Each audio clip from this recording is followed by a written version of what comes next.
신명기 4장 1절에서 10절 말씀을 중심으로 주인 되시는 하나님이라는 제목으로 함께 하나님의 말씀 나누도록 하겠습니다. 자, 오늘은 드디어 우리가 유아 세례가 있는 날인데요. 오늘 말씀은요, 이 자녀를 양육하는 부모에게 더 와닿는 말씀인 것 같아서 지난주 주제인 감사보다는 오히려 한 주 연기된 것이 유아 세례의 날과 잘 맞지 않나 또 이런 생각을 해보게 되었습니다. 하나님은 우리에게 알맞게 일하시는 줄로 믿습니다. 네, 지난번 신명기 모세의 첫 번째 설교를 나누면서 신명기에 대한 간략한 배경에 대해서 말씀을 드렸습니다. 신명기는요, 새로운 계명과 새로운 언약이 아니라 이전에 이미 나눴던 출애굽기, 레위기, 민수기에 있었던 하나님의 약속과 계명들을 다시 한 번 더 나누는 모세가 설교하는 내용이라고 말씀을 드렸습니다. 자, 그래서 신명기의 신자는 새로운 신자가 아니라 무슨 신자라고요? 거듭 신자라고 제가 거듭해서 말씀을 드렸습니다. 자, 모세의 세 번의 설교가 이 신명기의 내용인데, 이제 지난번 1장에서는 이제 12정탐꾼을 보냈던 이야기, 이게 모세의 첫 번째 내용의 설교였다면, 오늘 4장은요, 모세의 두 번째 설교가 이어지게 되는 것을 보게 됩니다. 자, 4장부터 26장까지 많은 내용이 있는데요. 우리가 준행해야 되는 하나님의 말씀, 그 율법이 무엇인지, 또 광야에서 태어났던 이스라엘 2세대들에게 모세가 충고하고 권면하는 내용의 설교인 것입니다. 자, 오늘은 우리가 좀 강해식으로 말씀을 나눠보려고 하는데요. 제가 원래는 강해 설교를 잘 안 합니다. 이유는 지루해요. 네. 안 그래도 설교 지루해 하시는데 강해 설교하면 얼마나 지루하시겠어요? 하지만 오늘 용기 내어서 강해식으로 말씀을 전하니까요. 네, 집중해서 말씀을 들어주시면 감사하겠습니다. 1절부터 좀 말씀을 볼게요. 1절 말씀 우리 함께 봉독합니다. 시작. 이스라엘아, 이제 내가 너희에게 가르치는 규례와 법도를 듣고 준행하라. 그리하면 너희가 살 것이요 너희 조상의 하나님 여호와께서 너희에게 주시는 땅에 들어가서 그것을 얻게 되리라. 자, 여기서 우리가 밑줄 쳐야 하는 부분이 너희에게 가르치는 규례와 법도를 듣고 준행하라. 그리하면 너희가 뭐 할 것이다? 살 것이다. 모세는 말합니다. 규례와 법도를 지키면 어떻게 한다고요? 산대요. 산다는 게 우리의 육신을 유지하는 것, 숨 쉬는 것, 이것만을 의미하는 것은 아닙니다. 자, 왜냐하면 우리는 육신이 있지만 영적인 존재이고 하나님의 영이 우리 가운데 분명히 있기 때문에 그저 육신이 숨을 쉰다는 것으로 우리는 산다라고 말할 수가 없을 것입니다. 자, 만약에 우리가 육신의 쾌락과 즐거움만을 추구하면서 온통 머릿속에는 이 충동적인 본능만으로 채워져 있다면 이 우리가 숨을 쉬고 또 목숨이 붙어있다 할지라도 성경에서 말하는 살아가는 것, 산다는 것과는 분명히 다른 의미가 있다는 것입니다. 자, 그렇다면 성경이 말하는 산다는 것은 무엇인가? 그것은 우리가 영적인 존재로서 하나님께 지음받은 존재로서 살아가는 삶을 의미합니다. 이것이 우리 믿는 사람들이 살아가는 것이죠. 우리가 하나님께로 지음받은 영적인 존재로 살기 위해서는 반드시 규례와 법도, 다시 말하면 하나님의 말씀이 우리 가운데 필요하고 그 말씀대로 살아갈 때 이것이야말로 우리가 진정으로 살아가는 것이다 라고 성경은 우리에게 정의하는 것입니다. 자, 그리스도인의 산다는 것은 본문 1절에서 말하고 있어요. 자, 그래서 2절을 보면요, 이것을 다시 한 번 더 강조합니다. 2절 말씀 함께 봉독합니다. 시작.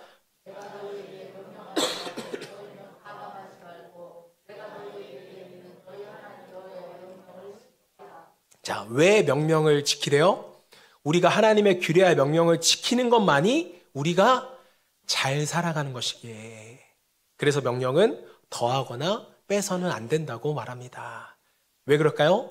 자칫하면 우리가 잘못 살 수도 있게 되니까. 자, 이렇게 신명기 4장 1, 2절에서 산다는 거에 대해서 설명한 다음에 그 이후에 3절에서는 이것과 반대되는 삶에 대해서 우리에게 말합니다.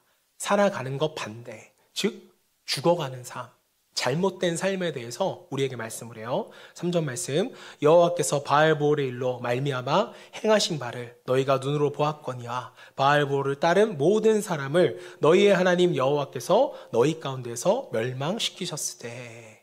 자, 마지막에 뭘 시키셨대요?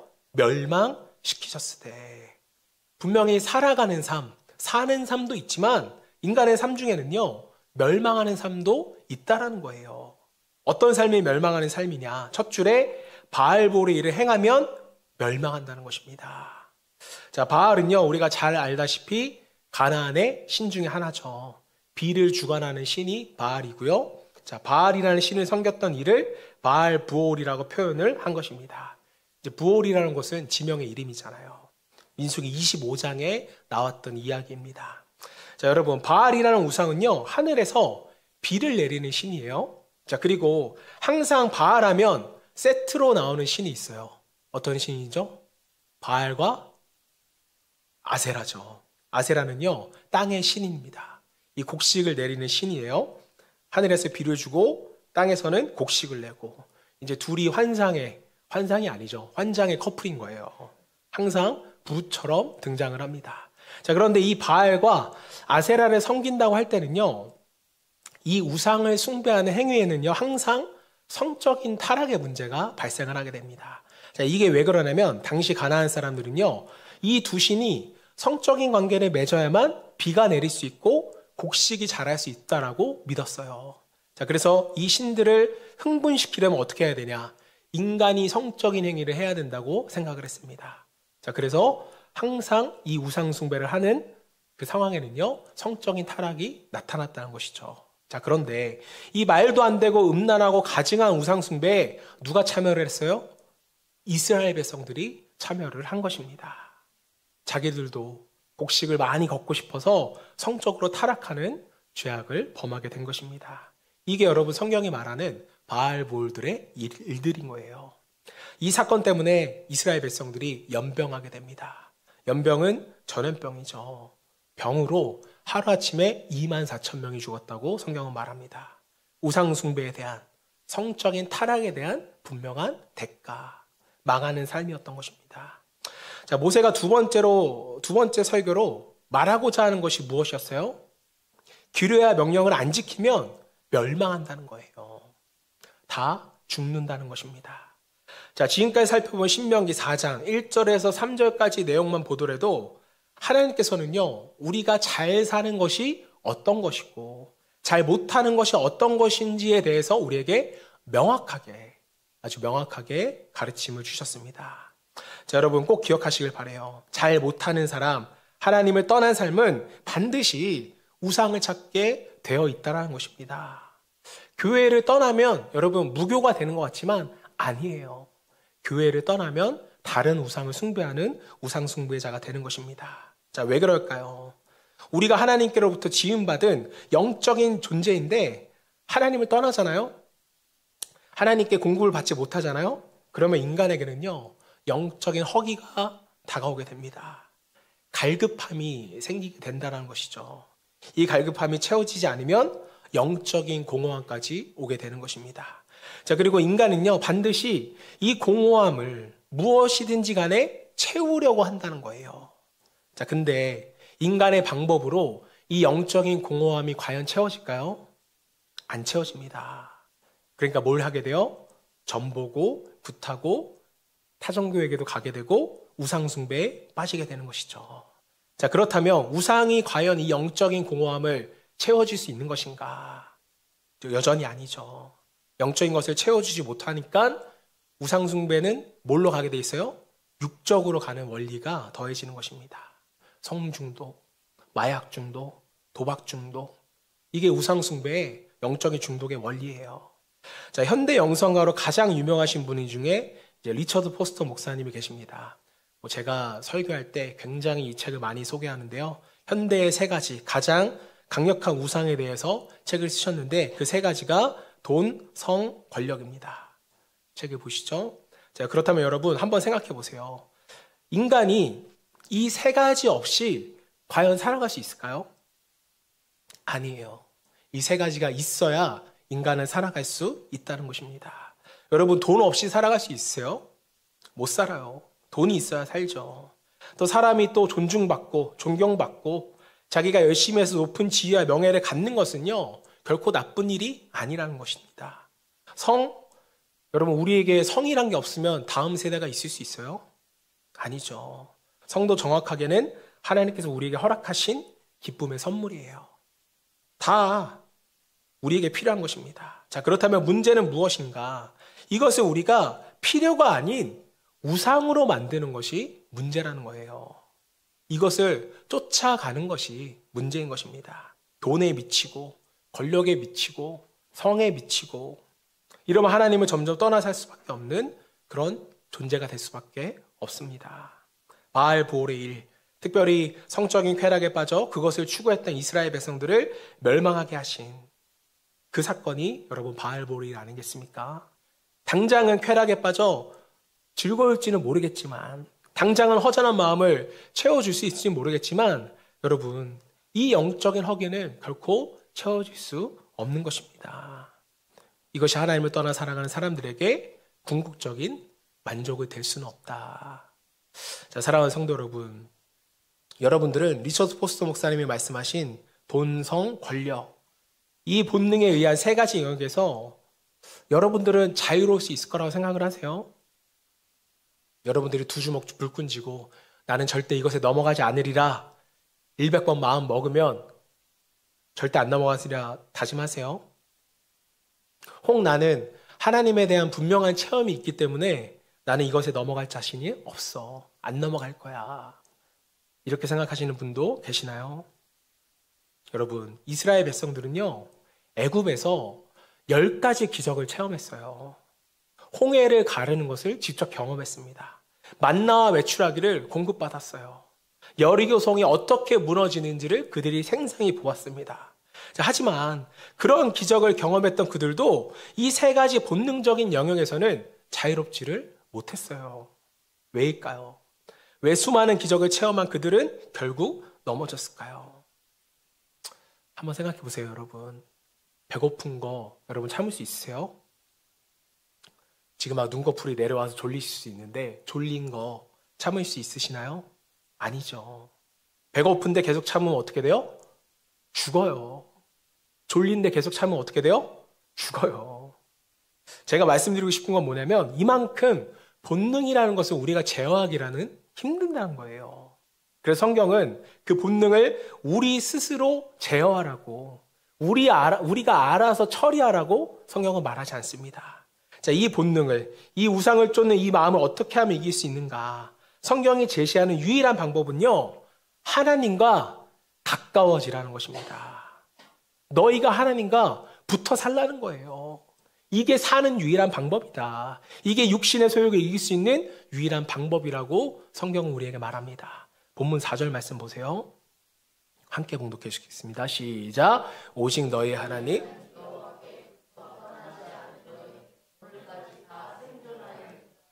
자, 마지막에 오늘까지 뭐 했다고요? 다 생존하였느니라. 사랑하는 여러분, 하나님과 가까워지기를 소망합니다. 하나님과 붙어 있기를 바라요. 지금이라도, 오늘 이 순간에라도 다시 회개하는 마음으로 결단하고 내가 하나님께로 돌이키겠습니다 라고 고백한다면 하나님께서는 우리 안아주시고 긍휼을 베풀어 주시고 자비를 베풀어 주셔서 우리와 가까이 함께 하시는 줄로 믿습니다. 자, 하지만 끝까지 우리가 본능적인 삶을 고집하면 또 우상숭배를 끊지 않으면 분명한 대가 지불이 있다라는 거예요. 사랑하는 여러분, 우리의 하나님은 사랑이 많으시고 자비하신 분이시지만 어느 부분에 있어서는 우리가 하나님을 두려워해야 돼요. 하나님을 의식하셔야 되고 하나님을 우리 삶의 우선순위로 여러분이 삼으실 수 있어야 됩니다. 하나님 여호와께 붙어 떠나지 않는 사람들이 생존하였다. 즉 하나님께 붙어있는 자들은 바알볼의 길을 걷지 않았다라는 것입니다. 그들만이 살았어요, 여러분. 사랑하는 여러분, 하나님과 가까이 하고 싶지 않으세요? 바알볼의 길을 걷지 않기를 원하십니까? 자, 그렇다면 우리는 어떻게 하나님과 가까이 붙어 있을 수 있을까? 신명기 4장 7절 말씀. 오늘 말씀 다 너무 중요해가지고 함께 봉독하겠습니다. 시작. 우리 하나님 여호와께서 우리가 그에게 기도할 때마다 우리에게 가까이 하신과 같이 그 신이 가까이 함을 얻은 큰 나라가 어디 있느냐. 자, 7절에는요 하나님을 가까이 하는 방법이 명확하게 나와 있어요. 우리가 본능을 쫓지 않고 바알볼의 길을 가지 않기 위해서는 하나님과 가까이 해야 한다고 했는데 그 방법이 뭐래요? 기도할 때마다 우리에게 가까이 함을. 기도할 때 하나님이 우리와 가까이 하셨습니다. 우리가 늘 입술로는 하나님과 함께하고 싶어요, 동행하고 싶어요 라고 말하는데 우리가 기도하지 않는다면 이것은 여러분 거짓된 고백입니다. 하나님과 가까이 할 수 없다는 거예요. 불가능하다는 것입니다. 여러분, 기도에 관심을 가지셔야 됩니다. 이 중에는요, 기도하지 않아도 되는 인생은 아무도 없어요. 문제가 있는 자나 없는 자나 기도하셔야 됩니다. 왜요? 문제 해결이 기도의 문제가 아니라 하나님과 우리가 가까이 할 수 있느냐 없느냐, 이것이 여러분 기도의 문제이기 때문에 그렇습니다. 혹 집이 멀어서 직장이 늦게까지 오랫동안 일을 하셔서 기도를 못한다면 여러분 교회가 아니라도 집에서라도 여러분 얼마든지 기도하실 수 있잖아요. 여러분이 의지적으로 노력해서라도 하나님과의 가까운 시간을 가져야 우리가 사는 삶, 살아가는 삶을 살아갈 수 있는 것입니다. 자, 다시 말씀드릴게요. 기도는 하나님을 위해서 교회 위에서 기도하라고 말씀드린 것이 아니에요. 말씀과 같이 내가 살아가려면 기도를 해야 하는 것입니다. 기도가 죽으면 우리의 영이 죽고요. 하나님과의 거리가 생기면 영적인 공허함이 생기고요. 그 공허함은 세상의 우상을 찾게 되는 것입니다. 그 우상의 영향력으로 우리는 점점 육체의 소욕이라는 그 본능을 쫓아서 살아갈 수밖에 없게 되는 거예요. 사랑하는 여러분, 하나님께서는 우리 모두가 살기를 바라십니다. 잘 살기를 원하시고요. 우리 모두가 생존하기를 원하세요. 게다가 왜 하나님께 가까이 붙어있는 삶이 중요한가? 이것은 나를 살리는 것이기도 하지만 중요합니다. 동시에 우리의 다음 세대를 살리는 일이기 때문에 그렇습니다. 나뿐만 아니라 우리 자녀를 살리는 방법이라는 거예요. 그래서 여러분, 제가 감히 말씀드리고 싶은 것은요, 자녀들 그만 신경 쓰시고 그 에너지를 내가 지금 하나님과 가까이 하고 있는지 그것에 여러분 집중하시길 바라요. 다시 한번요, 자녀들 그만 신경 쓰시고 나 자신을 신경 쓰시길 바랍니다. 내가 기도하고 있는지, 내가 말씀 보고 있는지, 내가 하나님과 좀 더 가까이 하고 있는지, 이것을 우리가 확인해야 누가 산다고요? 우리의 자녀들이 산다고요. 내가 여러분 맨날 핸드폰 하고 있는데 자녀들 핸드폰 하지 말라고 하면 해요, 안 해요? 절대 안 해요. 저희 딸도 확인했어요. 제가 핸드폰 하니까 아빠도 핸드폰 하잖아 이러더라고요.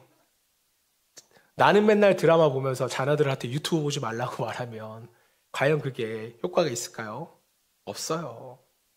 내 자녀는 영적으로, 나는 성경도 보지 않고 기도하지 않는데 내 자녀는 영적으로 큰 복을 받기 원한다?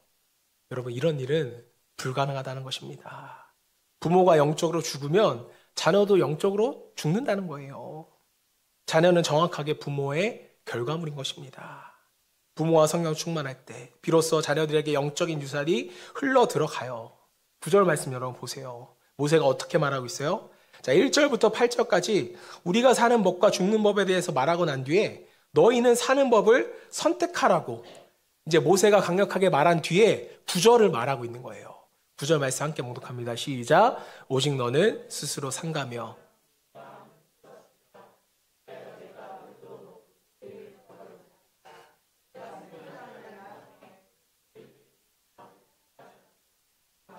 너는 그 일들을 내 아들들과 내 손자에게 알게 하라. 이 말씀이 여러분 뭐예요? 너도 살고 너의 다음 세대들, 너의 자녀들도 살리라는 이야기입니다. 그럼 제가 벌써 한 오래된 것 같아요. 한 7, 8년 전에 들었던 설교인데 아직도 기억나요. 그게 뭐냐면 분당 우리 교회 이찬수 목사님 설교였는데요. 가정의 달을 맞이해서 부모에게 당부하는 이찬수 목사님의 말씀이었습니다. 근데 이찬수 목사님이 이렇게 말씀하시더라고요. 여러분, 자녀들 좀 덜 사랑하세요. 이렇게 말씀하셨어요. 그리고 하나님을 더 사랑하세요. 이렇게 설교를 시작했는데 지금도 그 말씀이 저는 기억나요. 여러분, 이 말씀이, 이 설교가 무슨 뜻인지 이해가 되세요? 자녀에게 관심 갖지 말고 사랑 주지 마세요. 이 말이 아닙니다. 이 목사님의 설교의 핵심은요, 본인이 자녀에게 하나님이라는 거예요. 자녀에게 하나님이 하나님 되셔야 되는데 부모가 하나님이라는 것입니다. 내 아이는 나 아니면 안 돼. 내 자녀는 내가 책임져야 돼. 하나님도 못해. 내가 좋은 대학 보낼 거야. 내 자녀는 내가 제일 잘 알고 내가 제일 사랑해. 여기에 부모들이 여러분 지배되어 살아가고 있다는 거였어요. 여러분, 과연 우리에게 하나님을 뛰어넘을 만한 사랑이 존재할까요? 우리가 부모이지만 과연 우리의 사랑이 하나님의 사랑을 뛰어넘을 수 있을까요? 없다는 것이죠. 결코 하나님의 사랑보다 우리의 사랑이 클 수가 없습니다. 자, 우리의 자녀들이 영적으로 살기를 원한다면 부모인 우리가 먼저 하나님 말씀 앞에 서며 또 기도하면서 이렇게 주님과 가까이 하는 삶을 우리가 추구해야 되는 줄 믿습니다. 여러분 돈 많이 버셔서 자녀들에게 유산 많이 넘겨줄 수 있기를 주님을 축복합니다. 왜 아멘 안 하세요? 다시 한번 할게요. 돈 많이 버셔서 우리 자녀들에게 돈 유산 많이 남길 수 있기를 축복합니다. 자, 그런데 영적인 유산 없이 물질의 재산만이 유산으로 갔을 때 우리의 자녀들의 인생은 절대로 행복할 수 없다라는 것을 여러분이 아셔야 돼요. 인정하셔야 됩니다. 왜요? 하나님을 가까이 하지 않는 삶은 죽어가는 삶이기 때문에. 이곳에 있는 모든 부모 되시는 성도님들께서는 신앙을 유선으로 물려주시고 오늘 모세의 설교와 같이 하나님의 말씀을 그대로 전하고 우리가 경건한 하나님의 자녀들에게 하나님을 온전하게 경험시킬 수 있도록 그 부모라는 책임을 여러분이 감당하셔야 됩니다. 그러려면 우리가 먼저 주님을 가까이 하셔야죠. 주님께 부르짖으셔야 됩니다. 자, 여러분, 피니싱 웰이라는 단어가 있습니다. 예전에 웰빙, 웰다이 이 다음에 나온 단어가 피니싱 웰인데 인생의 마지막을 아름답게 마무리한다라는 그런 의미예요. 자, 이전에 세상에 많이 말했던 웰빙은 지금 잘 살아야 한다는 것이었는데요. 자, 이 땅에 살아있는 동안에도 잘 살아야지만 더 중요한 것은요, 인생의 마지막을 우리가 어떻게 마무리할 것인가. 저는 이게 더 영적으로 큰 의미가 있다고 생각을 합니다. 다시 말하면 우리가 조금 덜 후회하는 삶을 살아가야 한다는 거예요. 자, 이것을 좀 더 영적으로 설명을 드리면요, 여기 계신 모든 분들은 분명히 죽습니다. 그리고 분명 하나님 앞에 서게 될 거예요. 그리고 그 하나님 앞에 서게 될 때 피니싱 웰이 뭐라냐면 나중에 내가 하나님 앞에 섰을 때 내가 어떤 말로 나의 삶을 하나님께 설명할 수 있을 것인가. 저는 하나님이 우리에게 분명 이것을 물어볼 거라 생각을 합니다. 하나님이 설명해봐. 세상 가운데서 너의 삶이 어떠했는지 설명해봐. 우리에게 이러실 거예요. 지금 제가 막 지어낸 이야기라고 생각하지만 성경에 보면요, 요한계시록에 보면 하나님께서 우리에게 크고 흰 보좌에서 심판을 하신다고 써 있어요. 백보자 심판이라고 하는데 우리 하나님께서 우리에게 심판하실 때 책을 2가지 갖다 놓고 우리에게 심판하신다고 했습니다. 첫 번째 책은 생명책이고요. 2번째 책은 행위책이에요. 예수 그리스도를 믿었는지 안 믿었는지, 또 너희가 어떻게 살아왔는지, 이 2가지로 우리에게 물으실 것 같습니다. 근데 심판할 때는 항상 상대방의 변론을 듣잖아요. 자, 그럼 이때 하나님, 저는 정말 열심히 살았고요. 열심히 일해서 돈도 명예도 다 얻었습니다. 제가 자녀들까지 열심히 공부시켜서 얘네들 다 명문대학 들어갔고요. 아이들에게 유산도 집 한 채씩 다 남겨줬습니다. 이렇게 말씀했어요, 여러분이. 그렇다면 하나님께서 이 말씀을 듣고 어떻게 생각하실까? 신앙과 믿음에 대해서는 우리가 할 말이 없는 것 같아서 하나님 앞에서 우리가 묵비권을 행사해요. 그저 내가 세상의 기준으로 얼마나 잘 살아왔는지만, 이것에 대해서만 우리가 말한다면 과연 하나님의 기준에 있어서 우리가 피니싱 웰을 잘했다고 하나님께서 인정해 주실까? 여러분이 한번 이거를 한번 깊게 생각해 보셨으면 좋겠습니다. 우리는 생각보다 하나님 앞에 우리가 섰을 때를 잘 생각하지 않는 것 같아요. 그분이 우리 삶에 대해서 정산하실 때 우리가 하나님께 무엇을 말할 수 있을까?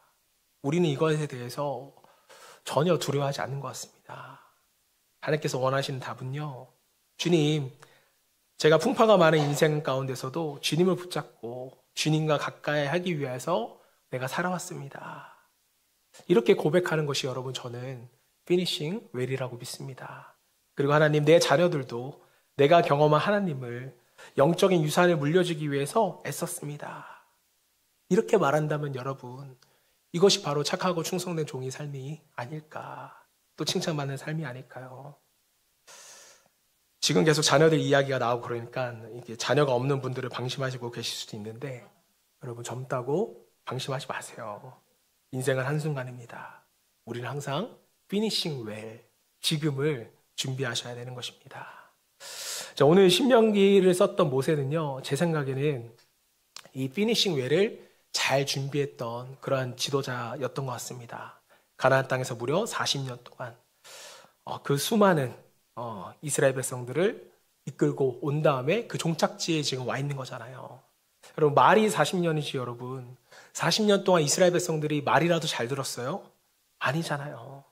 정말 힘들었을 텐데도 그 피니싱 웰을 하기 위해서 그 종착점에 모세가 다다랐던 것입니다. 자, 그런데 여러분 놀라운 사실은 뭔지 아세요? 정작 40년 동안 있는 고생 다 하고 이 전쟁에서 죽을 고비를 모두 넘겼던 모세는요, 가나안 땅에 들어가지 못한다는 거예요. 왜 그렇죠? 이제 무리바라는 곳에서 모세가 실수를 하는 바람에 가나안 땅에 들어가지 못한다고 하나님께서 모세에게 말씀하셨습니다. 백성들이 물이 없다고 원망할 때도, 그때도 모세가 잘 참고 하나님의 뜻을 구했는데, 그때 화를 낸 거 한 번 때문에 이제 모세가 하나님의 거룩함을 드러내지 못했다고 해서 가나안 땅에 들어가지 못하게 된 것입니다. 모세가 이제 대가를 받게 된 것이죠. 여러분, 이 장면을 여러분 생각했을 때 하나님께서 좀 공정하지 못하다 이런 생각 안 드세요? 그래도 40년 동안 엄청나게 고생했는데 좀 가나안 땅에 들여보내주시지. 딴 사람도 아니고 모세인데. 자, 그런데 성경을 보면요, 모세는 이것에 대해서 하나님께 묻지도 따지지도 않는 것을 보게 됩니다. 오랜만에 나와요. 이순재 신앙. 묻지도 따지지도 않는 신앙을 보여줬는데, 자, 하나님께 저항하지 않았다라는 것입니다. 모세는 정확히 가나안 땅을 목적에 두고 20명기의 유형과 같은 설교를 하고 있는 거예요. 모세는 자기의 사명이 다했다는 것을, 여기까지라는 것을 피니싱 웰, 인정하고 있는 것입니다. 자, 그리고 하나님의 작정, 하나님의 결심, 하나님의 주권은 항상 옳고 선하시다는 그 신앙을요, 가나안 땅 목전에 두고 모세가 고백을 해요. 만약 제가 모세라면 저는 이렇게까지 못했을 것 같아요. 엄청 때를 부렸을 것 같습니다. 하나님, 이러실 수 없습니다. 저도 들어가야죠. 가나안 땅 한 번이라도 밟고 죽게 해주세요. 이게 저의 마지막 소원입니다. 이렇게 하나님께 졸랐을 것 같아요. 하나님께서 아니라고 하면 금식기도 하면서 그래도 제 비석 하나 세우고 죽으면 얼마나 뿌듯하겠어요. 이것도 안 되면 하나님이 협박할 것 같아요. 하나님, 저 가나안 땅에 들어가야 됩니다. 제가 못 들어가면 얘네들도 못 들어가요. 저랑 같이 들여보내십시오. 저는 막 이렇게 말했을 것 같아요. 제가 저라고 겸손하게 표현해서 그렇지 여러분들은 더 하셨을 것 같아요. 제가 이 말씀을 보면서 모세는 왜 하나님께 저항하지 않았을까? 왜 모세는 순순히 이것을 받아들였을까? 제가 깨달은 것은 이것이었습니다. 모세는 적어도 자기의 시작, 자기의 이름에서 자기의 정체성과 자기의 사명을 분명히 알았던 것이다. 여러분, 히브리 사람들에게 이름은요, 그 사람 자체예요. 그 사람의 삶을 의미합니다. 자, 모세는 히브리어로 마샤에서 나온 명사형의 이름인데, 이 마샤의 뜻은요, 물에서 건졌다라는 의미입니다. 물에서 건졌다라는 것은 무슨 말이에요? 모세가 물에 빠져 죽을 뻔했다라는 이야기죠. 그러니까 모세는요, 건짐을 받았던 사람인 것입니다. 모세가 태어났을 때를 생각해 보면 환경이 좋지 않은 때였어요. 애굽에서는 이제 바로 왕이 이스라엘의 인구가 너무 많이 늘어나니까 이것을 억제하기 위해서 태어나는 사내를 죽이라고 명령합니다. 이제 남자는 후에 전쟁의 위협이 되기 때문에 미리 이스라엘 남자아이들을 죽이라고 명령한 것이죠. 이 시대의 모세가 태어난 거예요. 태어날 때는 여자인지 남자인지 모르니까 괜찮았는데 이제 3개월이 지나니까 슬슬 자녀를 보여줘야 되잖아요. 이때 문제가 생기는 것입니다. 이때 모세의 엄마, 혹시 이름 기억하세요? 요게벳이라는 여인인데 이 여인이 이때 믿음의 중대한 결정을 내리게 됩니다. 자, 이 아이를 지금 이대로 두면 죽게 생겼으니까 이 3개월짜리 아이를 집어넣을 수 있을 조그만한 갈대 상자를 만들기 시작합니다. 그리고 물이 스며들지 않도록 겉에는 역청을 칠하고 나무 진액을 칠해서 오래 떠 있을 수 있도록 갈대 상자를 만드는 것입니다. 여러분 한번 부모의 입장에서 생각을 해보세요. 갈대를 꺾어와서 이제 3개월 된 모세는 옆에서 울고 있고 또 자고 있는지도 모르겠는데 그날 밤에 갈대를 기우고 역청을 몇 번이나 발랐을까요? 물이 새게 하지 않게 하려고 아이의 얼굴을 한번 보고 역청을 바르고 계속해서 사이즈가 맞나 안 맞나 또 갈대 상자에 넣어보기도 하고 그리고 마침내 때가 되어서 갈대 상자를 가지고 나일강으로 나가게 됩니다. 상자를 만들 때는 집에 있었고 내 품에 있는 아이 같았었는데 이제는 나일강가에 왔으니 이제 정말로 아이를 갈대 상자에 집어넣고 뚜껑을 덮고 그 손을 놓아야 하는 그런 상황이 되는 것입니다. 이때 요게벳의 마음이 여러분 어땠을까요?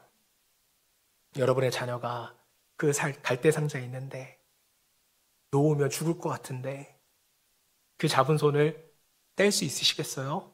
놓으면 끝인데. 자, 그런데 여러분 역설적이게도 요게벳이 그 뗄 수 없는 손을 뗐기 때문에 하나님이 모세를 건지신 거예요. 하나님이 모세를 살리신 것입니다. 만약 요게벳이 100% 모세를 책임지려고 했다면 모세는 죽었겠죠. 어떻게 여러분 그 모세를 방 안에서 남자아이를 끝까지 숨길 수가 있겠어요? 요게벳이 믿음으로 갈대 상자를 놓았을 때 그때부터 하나님이 일하신 것입니다. 모세의 이름이 여러분 뭐라고요? 물에서 건졌다 하잖아요. 이 모세가 그런데 또 언제 한번 위기를 당합니까? 홍해바다 앞에서 물로부터 건진받은 모세가 물에 빠져 죽을 위기에 있는 이스라엘을 물에서 건지는 자가 되는 것입니다. 누구 때문에요? 믿음의 어머니, 믿음의 부모, 요게벳 때문에 모세가 이러한 역사를 일으키게 된 것입니다. 요게벳이 없었다면 여러분 모세도 없었겠죠. 저 사랑하는 여러분, 하나님은 갈대 상자라는 연약한 상자 안에 연약하고 또 연약한 3개월짜리 모세, 자기 힘으로는 도저히 그 상황을 헤쳐나갈 수 없는 연약한 아기, 하지만 이 모든 연약함을 뛰어넘으셔서 역사하시는 분이 바로 우리의 하나님을 믿으시길 소망합니다.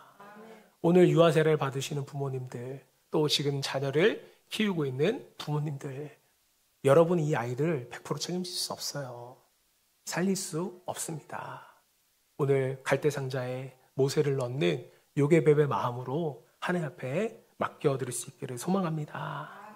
오늘 말씀과 같이 하나님과 가까이 붙어 있는 것이 우리가 사는 길이라면 우리의 자녀들도 나 자신도 그리고 우리의 문제들도 하나님이 붙들어 놓으실 수 있도록 우리의 손에 놓아야 된다는 거예요. 이제 갈대상자라는 책이 있어서 이 글을 소개시켜드리고 제가 설교를 맺으려고 합니다.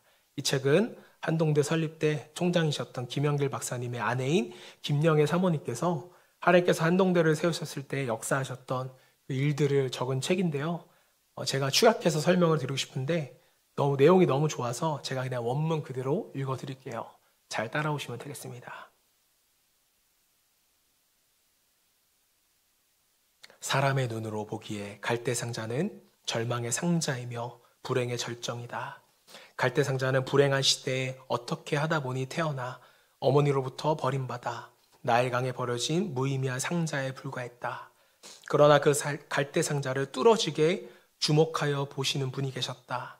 강에 던져진 갈대상자를 운전하고 계시며 갈대상자가 목적을 향해 안전하게 갈 수 있도록 바람의 방향과 속도를 조종하는 분이 계셨다. 그분이 바로 우리가 못 견디게 사랑하는 주님이시다. 갈대 상자는 선장도 없고 키도 돛대도 없는 이상한 배다. 그러나 사실은 그 상자 안에는 하나님의 목적이 있으며 이스라엘의 리더십이 있다. 그리고 섬세하신 그분의 손길이 충만한 상자이다. 세상의 끈이 끊어지면 하나님이 끈이 되어 주신다. 갈대 상자가 어머니의 손을 떠나는 순간에 하나님이 갈대 상자를 장악하시며 개입해 주셨다. 어떤 의미에서 보면 우리 한 사람 한 사람은 갈대 상자에 불과하다.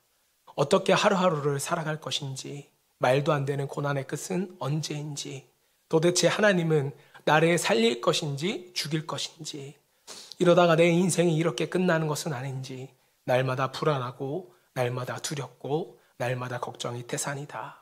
그러나 염려하지 말라. 당신이 갈대 상자라면 소망은 있다. 갈대 상자는 보통 상자가 아니기 때문이다. 갈대 상자에는 하나님의 선하신 목적이 충만하다. 그 목적이 이끌어 갈대 상자가 바로 하나님의 상자이다. 이러므로 갈대 상자는 하나님의 목적이 이룰 때까지 절대로 뒤집히지도 않으며 악어밥이 되지도 못할 것이다. 다만 죽을 것 같고 뒤집힐 것 같을 뿐이다. 그것은 느낌이지 실상이 아니다. 갈대 상자는 하나님이 통행하는 상자이다. 사단이 뒤집지 못하며 세상이 막을 수 없을 것이다. 자, 사랑하는 여러분, 왜 모세가 하나님 앞에 저항하지 않았을까요? 자신의 인생이 갈대 상자로서 하나님께 쓰임받는다는 것을 모세는 확신했기 때문입니다. 모세만큼 여러분, 하나님의 기적을 체험한 사람이 또 어디 있을까요? 때문에 모세는 가나안 땅에 들어가지 않아도 되었다는 것입니다. 자, 여러분, 여러분의 이름은 무엇인가요? 외람된 말씀이지만 질문 하나만 해보겠습니다. 저한테 먼저 했던 질문이에요. 이름값 하고 계시나요? 우리의 자녀에게 아주 좋은 이름을 지어주셨는데 그 자녀가 이름값 할 수 있도록 여러분의 손을 놓아주셔야 됩니다. 아름답게 살아갈 수 있도록 그 갈대 상자를 하나님께 드려야 돼요. 오늘 이 설교를 마무리하는 영상을 하나 보도록 할 텐데요. 요게벳의 노래라는 찬양입니다. 같이 한번 이 찬양의 가사를 여러분이 주목하면서 한번 말씀을 정리해 주셨으면 좋겠어요.